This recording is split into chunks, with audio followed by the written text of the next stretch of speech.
El pasado 8 de septiembre, el secretario de Hacienda y Crédito Público, Rogelio Ramírez de la O, entregó el paquete económico 2023 al Congreso de la Unión.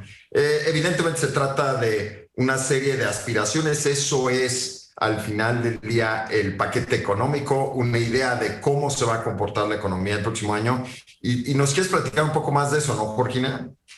Sí, claro, bueno, pues es uno de los mandatos más importantes que tienen los diputados y los senadores solamente en la ley de ingresos. Y en este momento se está llevando a cabo la discusión en la Cámara de Diputados. Es la iniciativa que presenta la Secretaría de Hacienda y Crédito Público después de establecer ciertas estimaciones económicas, de criterios generales de política económica, así se llaman, y proyecta el cálculo de los ingresos que va a recibir el país el siguiente año fiscal. Es decir, de dónde y cuánto dinero calcula recibir el gobierno para gastarlo el próximo año. Y para calcular se consideran indicadores como el crecimiento económico del país, la inflación, el déficit comercial, el tipo de cambio, la tasa de interés, el precio del barril del petróleo, todos elementos necesarios para establecer pues estas perspectivas de finanzas públicas y lineamientos. Los ingresos del gobierno provienen de la recaudación de impuestos, del IVA, del ISR, del IEPS. Son cuotas y aportaciones de seguridad social también, de derechos, de ingresos por financiamiento y por venta de bienes y prestaciones de servicios. El gobierno ha calculado que el próximo año tendrá un ingreso por poco más de 8 billones de pesos y los contribuyentes aportaremos a través de esos impuestos pues casi el 56% de lo que va a ingresar el gobierno a sus arcas. Para el próximo año no habrá aumento de impuestos y el gobierno del presidente López Obrador estima un crecimiento de Producto Interno Bruto de 3%. Ojo, a este año va a cerrar, calculan, en 1.9. Una paridad peso-dólar de 20.6 pesos, hoy está en 20.3. Con el estimado del precio del barril del petróleo de $68.7, hoy está a 79.39, va a bajar según el gobierno, que eso siempre nos afecta cuando baja el precio del barril.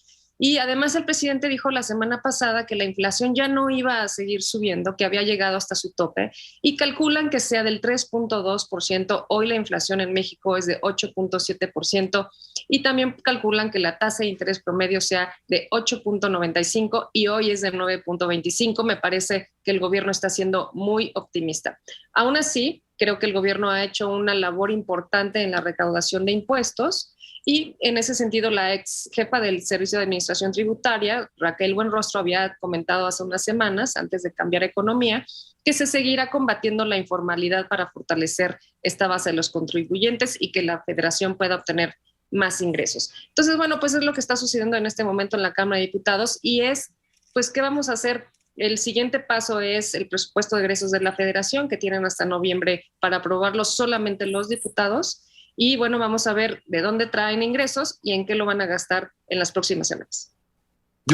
Me encanta, Georgina, yo coincido contigo, creo que están siendo muy optimistas. Y yo me centraría en dos cosas que me parecen torales. La primera es un crecimiento del 3% con un tipo de cambio de 20 dólares por peso. Medio choca con el anuncio del Banco de México el día de hoy de que probablemente se pueda desacoplar la estrategia del Banco de México de la Fed norteamericana y que ellos justamente argumentan lo que has dicho, que el proceso inflacionario en México está bajo control. No sé ustedes, pero yo creo que ellos están yendo a otro supermercado que al que yo voy, porque yo siento que los precios siguen desbocándose hacia arriba. Guillermo.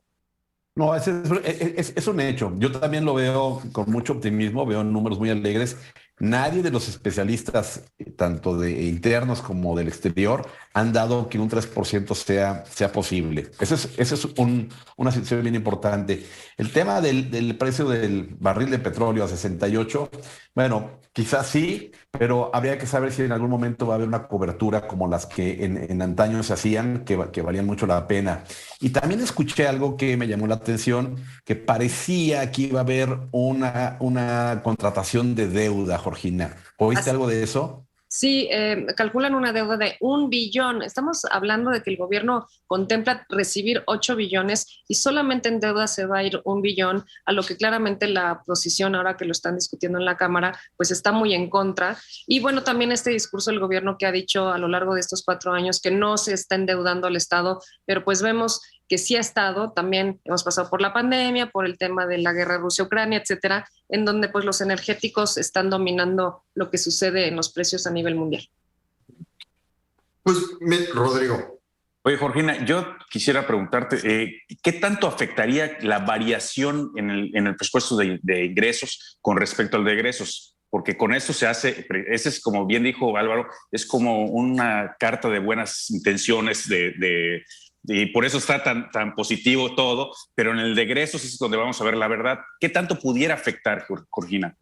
Pues mira, lo que pasa es que realmente si no, es muy sencillo, o sea, si no ganas, tú tienes un trabajo y si no tienes ese sueldo, pero el de egresos es donde vamos a ver la verdad.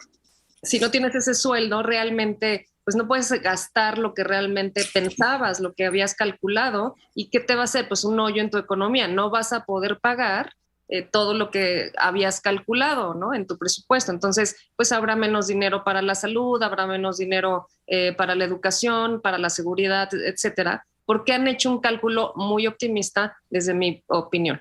Oye, de ahí podrían venir entonces los recortes, los famosos recortes que se hacen a mitad de año con respecto a todo el resto, ¿no?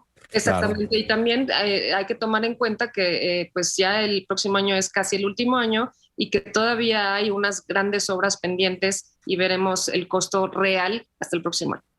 Guillermo. Y también algo muy importante que dijo Álvaro al principio, este tema de la inflación que dicen que se va a bajar, una cosa y para que todo el auditorio lo tenga en mente, un dato es el que se presenta aquí, pero cuando uno va a la calle y cuando van a lavar súper y todo, lo que pega en el bolsillo es mucho más de lo que se establece en los números macroeconómicos, así que mucho cuidado. Exactamente, Guillermo, y me encanta que lo menciones porque tenemos que recordar de dónde sale la inflación para los que nos están escuchando y se origina a partir de una canasta básica de productos.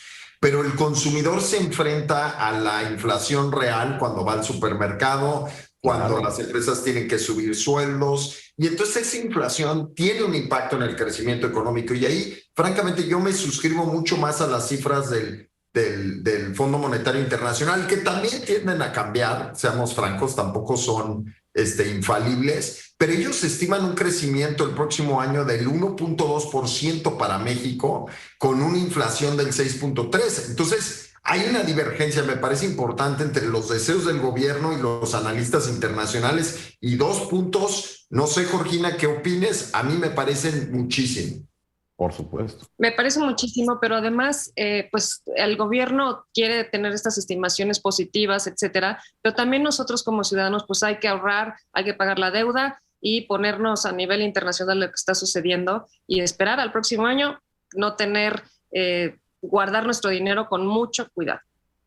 Pues mira, si Jeff Bezos ya dijo que hay que cerrar las puertas y las ventanas y prepararse para el huracán, creo que es un buen consejo. Muchas gracias, Georgina. Nos vemos después del corte.